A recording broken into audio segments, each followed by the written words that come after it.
If you're in the market this year for a brand new Sony camera and you're considering about picking up the Sony A7 IV, well, just do it. Now, I know I'm kind of late to the party, but the A7 IV has been out for a while now. And I've been wondering, have I been missing out this whole time? Am I late to join the Sony A7 IV party? And quite honestly, I think I am. I think that it is a fantastic camera. It is a great hybrid camera, and it's something that I want to talk about in this video. So first thing first, this video is not going to be a detailed descriptive video about the A7 IV. There are plenty of videos about that. I'm just going to give you my user experience, my thoughts, my concerns, my likes and my dislikes. So without further ado, now we can get into the video. So the first thing that I really love about this camera is the build quality. It's a lightweight, it's small, it's portable, it feels really good in the hand. I especially love the side grip that comes with the Sony A7 IV. In my opinion, I don't remember if it felt the exact same as my A7S III. It's been a while since I had that camera, but it's very, very chunky, it's very deep, and I feel like if you have really big hands, you're gonna fit it quite comfortably. I honestly really do enjoy it. I prefer the big, bulkier, deeper side grip than the older Sony cameras like the A7 III. It overall just feels really, really pleasing to the hand, and I love it. This is something that I could carry around for 8 hours a day and be perfectly fine with it. The build quality doesn't feel cheap at all. It's pretty lightweight if you don't have a lens on it, but even attached like a 35G master lens right here, it has a little bit of weight to it, but it's still manageable. It's not something that's gonna really make you complain if you're shooting really, really long days. Second thing I really enjoy about the Sony A7 IV is the dial. There's a dial on here that allows you to switch from photo, video, and S&Q really, really quick. It honestly kind of reminds me of the Canon R5C. It has that same feature where it's just a switch where it goes from photo to video really, really quick, saves all your settings, and you don't have to dial in nothing. Well, the A7 IV has that, and I love that. Just like any other Sony hybrid camera, everything else is pretty much the same. Now, let's just jump right into the photo and video side of this, which is honestly probably what most of you even want to know about. Let's start with video, since that's primarily what I do for a living. The video side of it is a really, really, really good hybrid video camera. I thoroughly do enjoy it. Don't forget that this camera has a 7K downsampled image inside of the sensor, so the quality is really, really high, and you can definitely notice it, and that's why it's going to be a little bit sharper than any other like a FX30 or something along there. Now, the video footage that comes out of this camera, I didn't really have this camera long enough for me to be able to do a really big project with it or even get more testing out of it that I wanted to get out of it. But from the little bit of footage that I did get out of it, it works and looks flawlessly. Now, I do know with this camera, there is an issue with 4K 60 overheating. I don't know if that issue has been fixed. I personally did not have that issue when I was shooting 4K 60.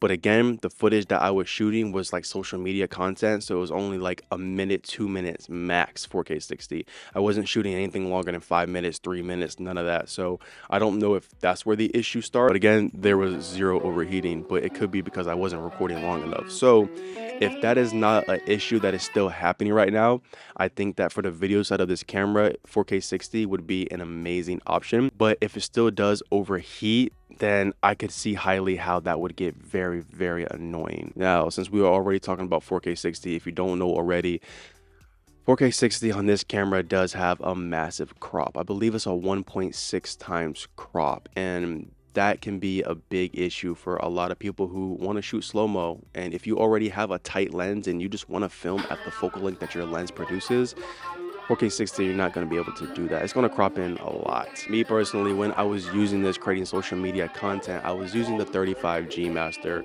I was shooting in 4K 60, and it turned the 35 equivalent to like a 55, 60s. Around there is what it turned the focal length into, and for me, it wasn't too much of an issue because I don't own a 50 yet, and a 50 is my favorite focal length, so it's something that I was wanting, so I didn't really mind it. But in other situations where I want to shoot 4K 60 and I want my true 35, I can't get that, and that is a big issue, and that does suck. But I'm at the point now in my career where I don't really use a whole lot of slow-mo. In the beginning stages of my filmmaking journey, I abused 60 frames per second. Matter of fact, if you watch my old videos, if you're one of those guys who can tell, all my old talking heads were filmed in 60 frames per second. I just back then just filmed everything in 60 frames per second. But now I really don't even use 60 frames per second anymore unless I know that I'm going to slow a footage down or if I know I'm doing anything B-roll related. But for the most part, everything to me now is in 24 frames per second. So I'm not really using 60 like that. But it does suck. It is still no excuse on why there's such a massive crop at 60 frames per second, because that does suck.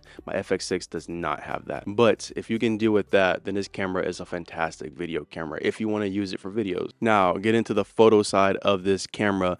This camera does have 33 megapixels, so you're gonna have more than enough information in all your photos. 33 megapixels to some people is honestly kind of overkill, but I don't mind it. I enjoy having it. I think it's really, really good that it has it, and it's cool that it has it. Coming from an A7S III that I believe it only had 14 to 16 megapixels, I don't remember. There's a big difference. I was comparing my photos side by side from this camera, A7 IV, to my A7S III, and especially when you cropped it in, you definitely noticed a big difference. Need to have 33 megapixels? Absolutely not. You can get away with 23 megapixels, 26 megapixels even. It's still enough megapixels. But 33 is the sweet spot. It's not too much, and it's not too less where you wish you had more. I think 33 is right where it's at. So if you're a photographer and you care about megapixels, that's why I'm mentioning it. This has 33 and it's really, really good, and the images and photos are clean. A7 IV, just like any other Sony camera, is jam-packed full of features, and there's one feature in particular that I never really seen anyone talk about, and I didn't even know it was an actual feature until I looked at the menu settings, and it's a feature called soft skin effect. Now, I have never seen that in any Sony camera that I use. My A7S III definitely did not have this feature. Now, I don't know if it's any good or not, but the fact that it's an option to soften the skin, you can do low, medium, or high. And the fact that that's even an option, that's pretty crazy. I don't know how it looks. I didn't use it. I'm probably never ever going to use that, but it's really, really cool how it has that. And I'm kind of interested to see how it would even look. If you use that feature and you have A7 IV, leave in the comment section below. Tell me about it. I'm kind of interested. I wonder if it's like a denoiser for your skin, maybe. I don't know, but it has it. It's cool. So now getting into some of the things that I don't like about this camera, and it's going to tie back into the switch that allows you to go from photo, video to S&Q. Don't get me wrong, I love it. I think it's cool to have, but I hate it at the same time.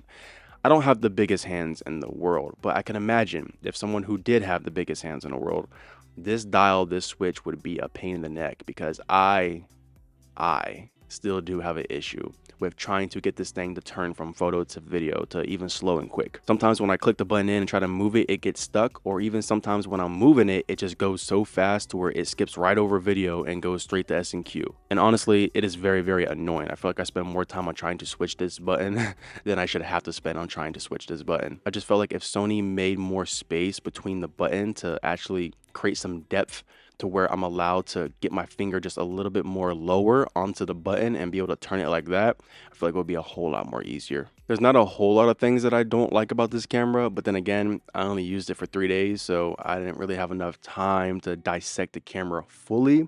But from the usage that I did get out of it, the things that I do have an issue with, I feel like are some issues that I can deal with for the most part. I can try to make it work, but I think for a hybrid camera, for what I would use it for personally, this is not my main camera. So for what I would use it for personally, I don't think that it would be too much of a big issue for me. Let me know in the comment section below. What do you guys think? Is this worth $2,500? I do see a lot of comments whenever I did watch reviews about this camera. A lot of people hated it and end up returning this camera. Leave in the comment section below, if you own this camera, what are some things that you hate about it? Or even if you previously did own it and you returned it yourself, why did you return it? What did you not like about this camera? All in all, I thoroughly enjoyed this camera, and I would recommend it if you are considering buying it. When in doubt, I feel like after watching these type of YouTube videos, these gear reviews, you should ultimately just go in there and just test it out for yourself. Don't really rely on someone's opinion, because there's some things that I like about it that you are probably not going to like. So go out there, rent it out, test it out first before you spend $2,500. If you like today's video, please leave a like, comment, and subscribe. Without further ado, I'm going to see you in the next video. I'll be on to Buongiorno.